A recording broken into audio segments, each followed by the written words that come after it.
Are you on your knees because you recognize what the Nigerians did to black people? Sure. What did they do to black people? We sold you guys as slaves. For those of you that didn't hear what he said, this Nigerian is on his knees because he said, we sold you black people as slaves. This is what he's saying right now. He's recognizing that slavery was part and parcel because that's what I mean. You Negroes want to be African. Here's a real African. Here's a real life Nigerian right before your eyes. And he said, we sold you in slavery. I'm on my knees to make penance for it. I'm on my knees to apologize. I assume you apologize. He's on his knees to apologize. Learn that you are not an African, that you are God's chosen people, that the Africans sold into slavery in America, man. And this man is admitting it right now today, man. Hey, man, thank you very much for telling us the truth. The western part of Africa is actually cursed because they sold their people into slavery. If you really read into slavery, you understand so much deeper into why the Western world is where it is. I mean, the Western part of Africa is the way it is. I married into a very powerful last name. And when I started doing my research on my ex-husband's family's last name, I found out that his family was known as being one of the biggest slave traders and sellers. Like, that was his bloodline. That's how they made their money. And when I brought it up, he was like, oh, don't say that. Don't say that. A lot of Africans don't also want to take responsibility for the that they did to cause the 400 years of slavery. A lot of them don't take that. And that's something. Africans sold us around the world. They betrayed us. Me personally, I don't want to patronize them by calling myself an African American, even though I am African. If the world decides to kill us all because we're black, I'll help them fight. I'll do business with them. But I'm an Afro-American. I am an American. Shout out to this Nigerian guy. To me, he is a hero. Has done what many Africans cannot do. He has admitted where our ancestors went wrong. And he was brave enough to kneel down and ask all black Americans for forgiveness. This is what many of us Africans should be doing. Yes, we should admit that our ancestors went wrong and we don't agree with what they did, and then come here on internet and ask y'all black Americans for forgiveness. And that is why me, as an African, born and raised in Africa, I am adding to what he said and ask y'all for forgiveness. Please forgive us. It's very wrong for a human being to sell another human being just for material things, to make money, to be given some few goods. There was greediness, there was selfishness, and I totally dissociate myself from that. So the history about how your ancestors were sold by Africans, mostly African chiefs, is a little bit complicated. And that is why I want us to go through it by watching these clips. At the end, I'm coming back with my insightful commentaries. Make sure you like the video and drop down your opinions down there in the comment section. Help me to let me know, did you forgive us? Tell me down there in the comment section. So our brothers and sisters in Africa, Ghana to be specific, has a message for us. At this point, to particularly to apologize deeply on behalf of the chiefs and people of Gold Coast and Ghana for the atrocities, the cruelty, the inhuman treatment that were committed 400 years ago by my ancestors during the Atlantic slave trade, where over 400 years ago, millions. That's surprising. Like, this is it. They may have apologized before, but this is the first time I've heard it. Of our brothers and sisters were captured, sold and transported under inhumane and cruel circumstances through Elmina Castle across to the Caribbeans and to the New World. On behalf of the chiefs and people of Ghana, I do render unqualified apology, deep from the bottom of our hearts. Also, didn't Africans sell their own people to America as slaves?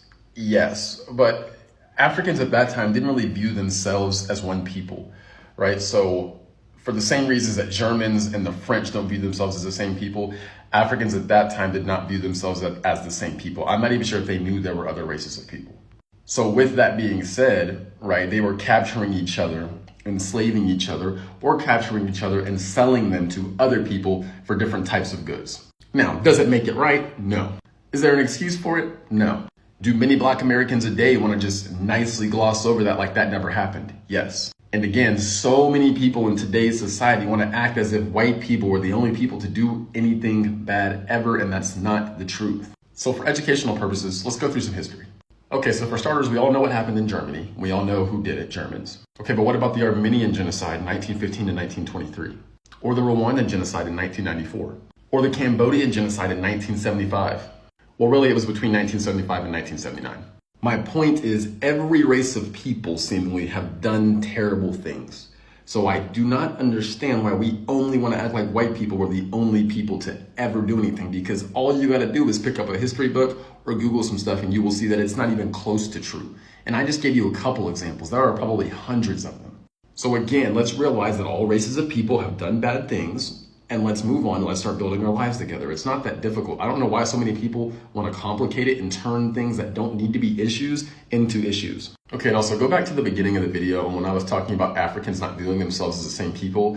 What I was trying to say is that skin color wasn't really something that tied them together, for lack of better terms. So it wasn't as much of importance then as it is today with a lot of races. If y'all have time, y'all got to check out this article. My Nigerian great-grandfather sold slaves. It's this journalist basically breaking down the operations of how slaves were sold in Nigeria, and she's defending her ancestor, which is her great-grandfather who sold slaves. So she goes on to say, one of her ancestors sold slaves, but argues that he should not be judged by today's standards or values. My great-grandfather, Wobani Ogogo, was what I prefer to call a businessman. A person who sold slaves, she said, yeah, he's a businessman back then. You shouldn't judge him by today's standards. From the Igbo ethnic group of southeastern Nigeria, he dealt in a number of goods, including tobacco and palm produce. He also sold human beings. He had agents who captured slaves from different places and brought them to him. My father told me, Wobani Ogogo slaves were sold through ports of Calabar on Bani in the south of what is today known as Nigeria. Now, let me break down to y'all how these operations went. This section is how the slave operation worked, how slaves were traded. European buyers tended to remain on the coast. Once again, European buyers tended to remain on the coast. African sellers brought slaves from the interior on foot. Journeys could be as long as 300 miles. Two captives were typically chained together at the ankle. Could you imagine journeying 300 miles chained together by the ankles, and Africans, some people looking like you, is selling you, right? Columns of captives were tied together by ropes around their neck. 10 to 15% of captives died on the way. So that's how the operation went down. Now, when the British was abolishing slavery, there was a resistance. Yeah, the Nigerians resisted. We think this trade must go on. One local king in Bani infamously said, he spoke to his witch doctors, he spoke to his priests, and they said business must continue. So they didn't even want to end the slave trade. All right, now, even though they ended the slave trade, the British, Igbos, the Nigerians continued to sell slaves.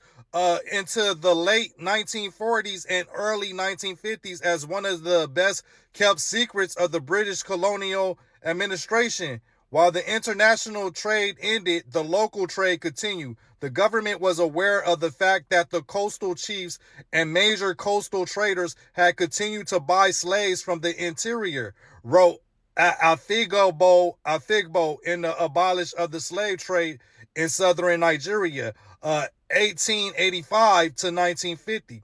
He added that the British tolerated the ongoing trade on political and economic grounds. So the British wanted to completely end it, but Nigerians were still selling slaves locally. So yeah, if you have time, read that article. It breaks it down. And then there was several other kings that was against the abolishment of slavery too. Two kings and Dahomey was basically saying, look, we do this for the game and sport and we get paid for it. So continue with. And then you had a Ghanaian president that said, well, if the slave trade stopped, you're going to cripple our economy. So they were totally against the abolishment of slavery out there in Africa. But if you have time, check out the article, My Nigerian Great-Grandfather Sold Slaves. Black people sold each other as slaves first, and the Europeans just came and exploited that. Is there any truth to that? Yeah, there is, but it's spun 600 years ago. You would have seen yourself as belonging to your country. I would have seen myself as belonging to my country. And battles take place, like battles would take place in Europe. And whoever gets captured is going to end up prisoners of war. That's not unusual. But the way it's presented is deny that you even had a country, deny that I had a country. So we're now all one group of people called black people. So if we're now battling, well, why are you black people even fighting? You're supposed to be one people. The evolution of slavery, it begins in 1441. Kidnapping is how it began. It was the Portuguese that they realized that they could build slave dungeons. The local ruler on the Ghanaian coast, Kwame Ansa, he was told this was going to be a trading center for goods. He opposed it, but the Portuguese burned his village down. So that's how they were able to build slave dungeons. And then once you now have that, you can now pull even more people out by encouraging battle. One group of Europeans arms your side, another group arms your side, and whoever gets captured is going to end up prisoners of war. And it's only now when some of your people and your people are on the same slave ship that you realize that's what they were doing. Yeah. Right. And that's why black people that ended up on slave ships and ended up being sent to North America, South America, Central America, the Caribbean, those were the first to realize we've all been played. That's why these were the first people to become Pan-Africanists. Who told you that we Africans sold you? White people. Right? All right, so I just wanted to add to this, and if you can, please go back and watch this lady's video, and also go in the comments and watch some of the replies to this video.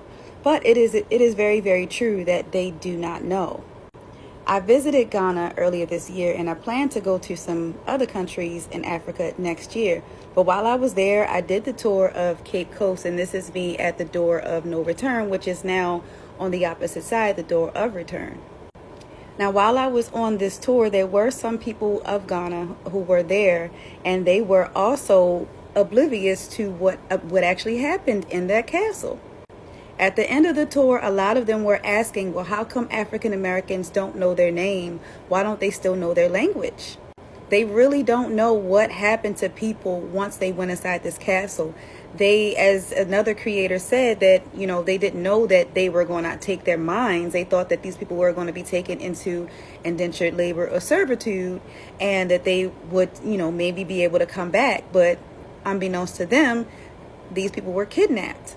And you have to also remember that as this happened over the years, the people of Africa were continuously fighting against Europeans who were constantly invading their countries and still are today.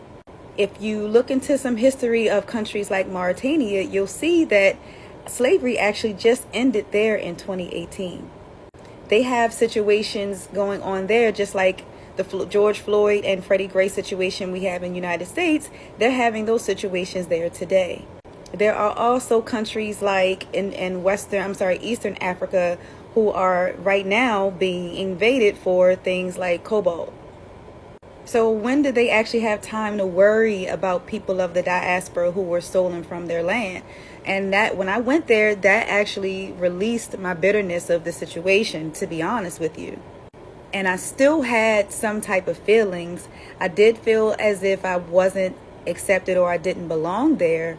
But part of that is because they don't know what happened.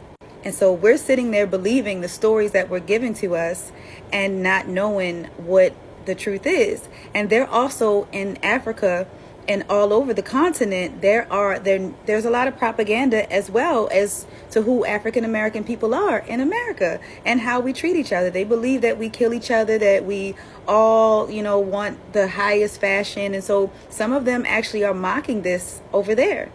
And that's why a lot of them want to come here. But a lot of Africans come to America and realize it's not all it's cracked up to be and they want to leave. But my suggestion to everyone is to go to Africa at least one time in your life to find the truth, because you're not going to find it here. So everybody always trying to blame white people for slavery. What about the Africans who sold us to the Americans and to the British and the Europeans? What about the Africans? Do you want to go to Africa? Hell no, I don't want to go no goddamn Africa. Africans don't like black people. We ain't black and we ain't African. I know we're not African. Well, how many of these African countries came back over here trying to save us? If anybody owes us reparations, it's those African countries who sold us. Because the white boy didn't force us to come over here. They bought us. We were purchased. If that's really true, we were purchased. So no, I don't want to go back to Africa. Because Africa owes us reparations.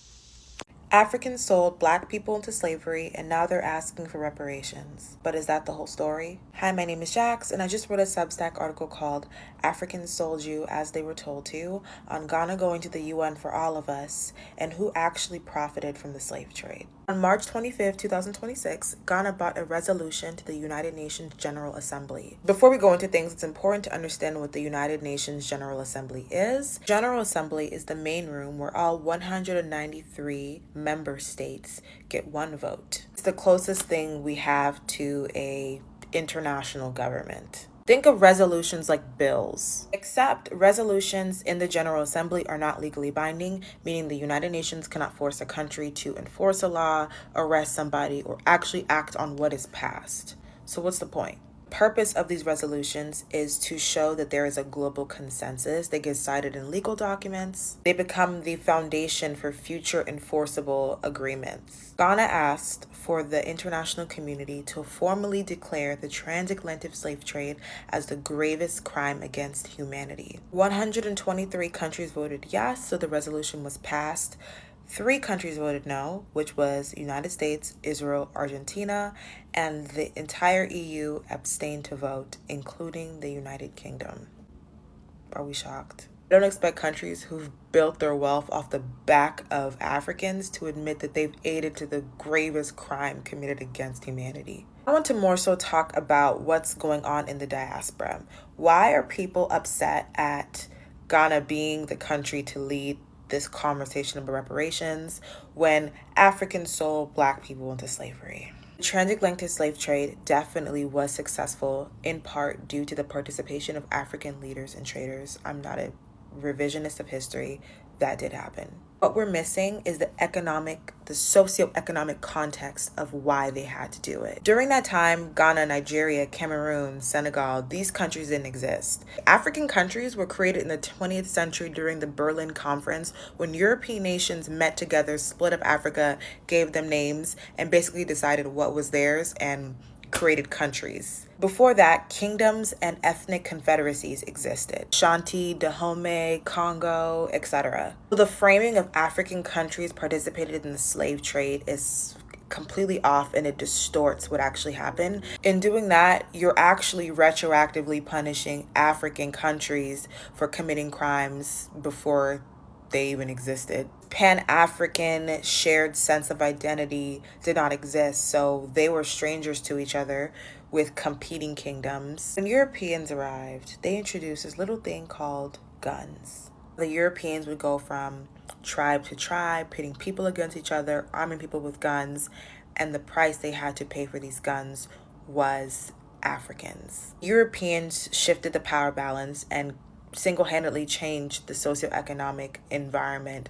So if an African kingdom wanted to opt out of retrieving guns, it would put them at a military disadvantage. More division and war and political captives and kingdoms conquered, the more the Europeans benefited by being able to enslave Africans. And keep in mind, not every single African in these kingdoms was a part of enslaving Africans. We're talking the elite, so the average everyday African was not a part of this. But even if you hold Africans single-handedly responsible for the slave trade, opposing Ghana from introducing this conversation on the international stage is self-defeating. Black Americans aren't a country, and in order to be represented in the United Nations, you would need to be a country.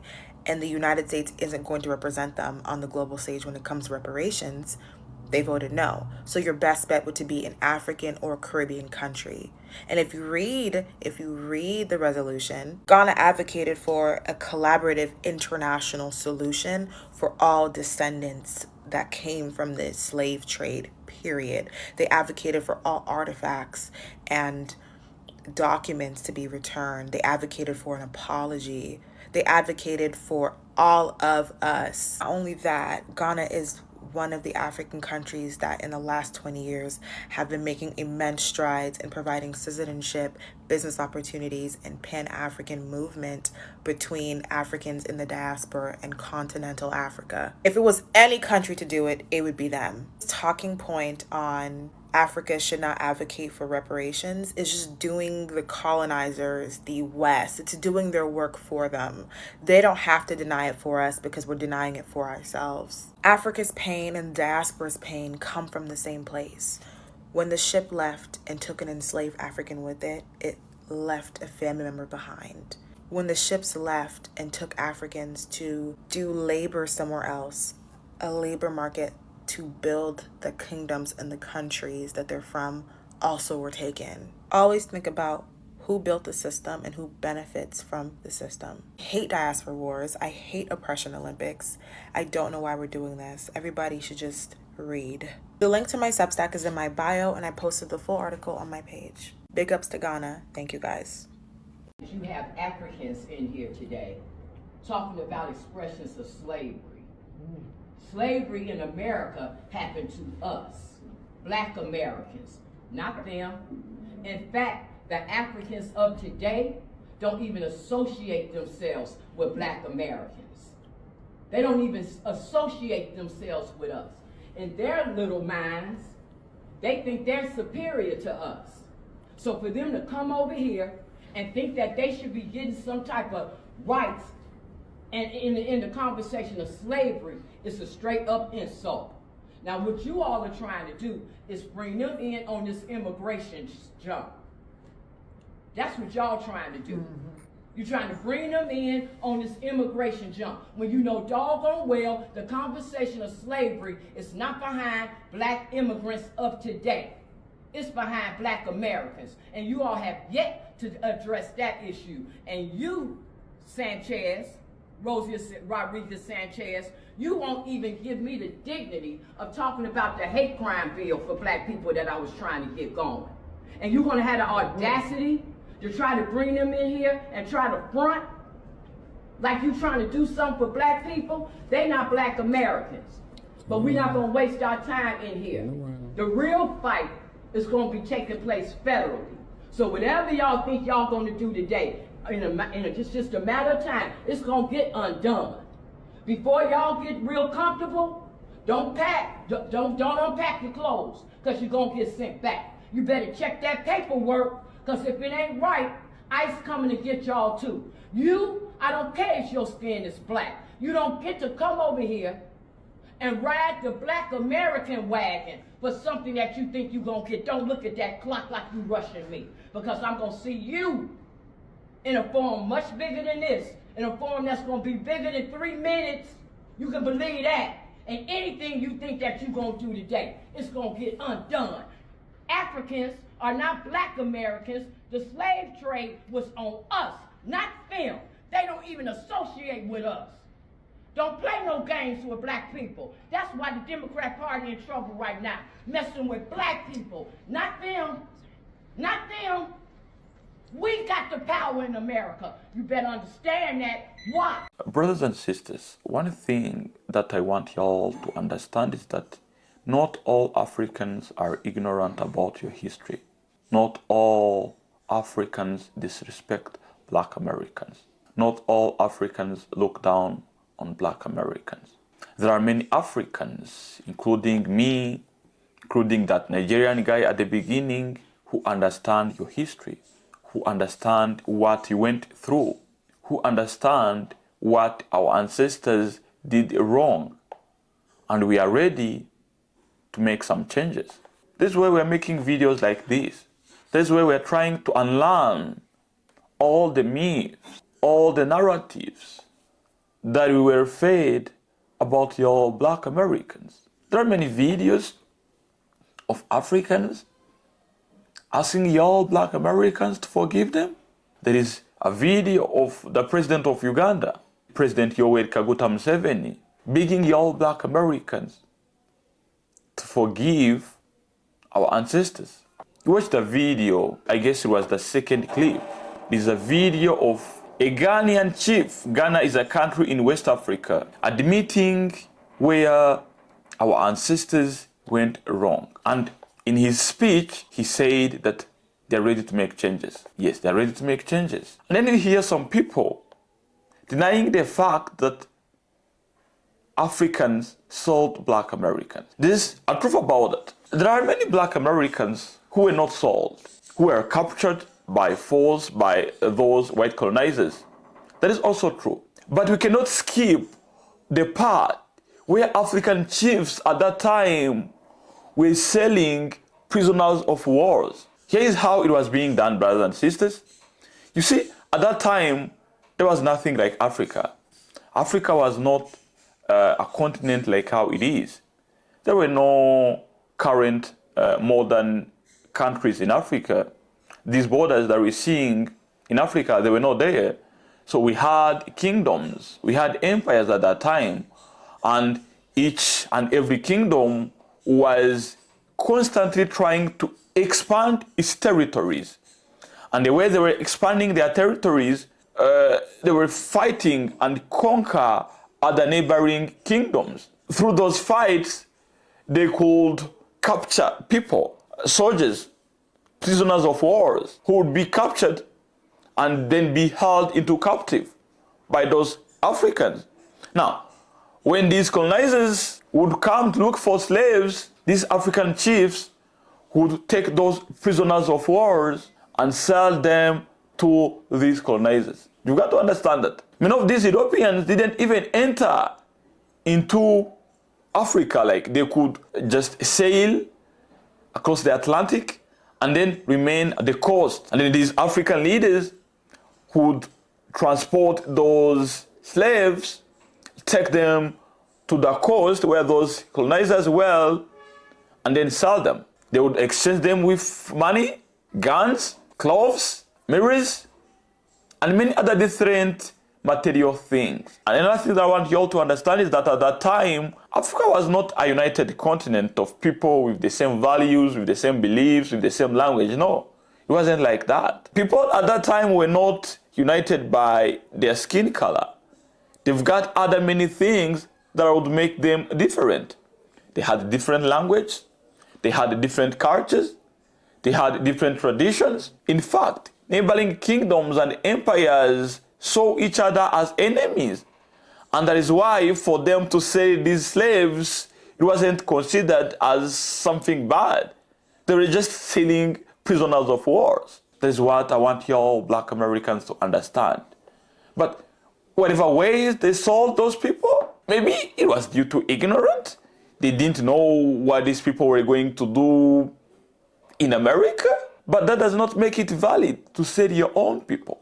That's what I'm saying. So, brothers and sisters, when you hear we Africans coming here on internet, admitting all of those truths, begging y'all for forgiveness, it is because we understand that our ancestors didn't do better. and we are ready to make some changes. And here I'm talking about positive changes, changing the narratives, changing the story about your Black Americans, changing the perception of Black Americans in the minds of many Africans, changing the story that is constantly told to Africans about your Black Americans. We need many Africans to understand that many of the stories that they were told about your Black Americans are wrong. We need many Africans to understand that how Hollywood portrays your Black American is not true. Because when you have a conversation with an average African, they will tell you things that are totally different from how your Black Americans are. They will talk about crimes that y'all commit in the USA. They talk about how y'all don't have stable homes. We talk about how y'all don't like Africans. We talk about how y'all are illiterate. All of those myths, wrong narratives that were fed to my fellow Africans about y'all Black Americans. This is the time to make changes. This is the time to stop this ignorance. This is the time to raise voice of y'all Black Americans. Listen to me, brothers and sisters. I have made it my own mission to speak for y'all Black Americans, even though I am not one of y'all. But I like you. I understand you, and I am your truly ally. That was it for today, brothers and sisters. If you find anything interesting in the video, please consider supporting us by clicking on the like button and share this video to one of your friends who are interested in this topic. Mr. TA, your African brother signing off. Ciao.